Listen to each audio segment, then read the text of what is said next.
नमस्कार मंडळी, मी आलो आहे आता कोकणात माझ्या गावी. आणि तुम्ही बघू शकता की इकडे पाऊस पण भरपूर आहे आणि पावसाने किती सगळं एकदम वातावरण कसं झालं आहे, सगळीकडे हिरवेगार सगळं. इकडे शेती वगैरे कसं वाटतंय बघा, एकदम खूपच भारी. आता त्याच्यासाठी शब्द पण नाही आहेत की काय बोलावं त्याला आणि काय अजून. असं बघूनच एकदम मन प्रसन्न होतं, खूप चांगलं वाटतं.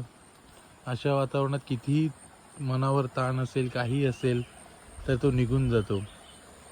खरंच हे सुख अनुभवायला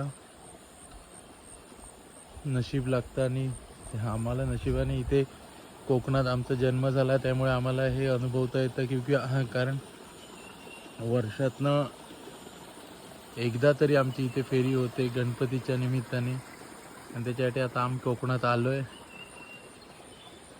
तुम्ही बघू शकता कसं जैवविविधतेने हे आमचं नटलेलं गाव आहे. इथे हिरवीगार शेती तुम्हाला लांबपर्यंत दिसत असेल आणि त्याच्या बाजूला हे जंगल, नारळाची झाडं, सगळं म्हणजे सगळं इथे आहे. तुम्ही इथे बघू शकता.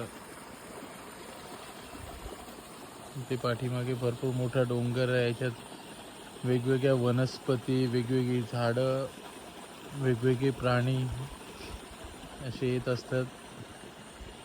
इथे छोटंसं आमचं घर आहे और घराच्या आजूबाजूलाही झाडं सुपारीची वगैरे आणि हे बाकी सगळं शेत. खरंच मंडळी बघायला खूप भारी वाटतं. चला भेटूया आता पुढच्या व्हिडिओत.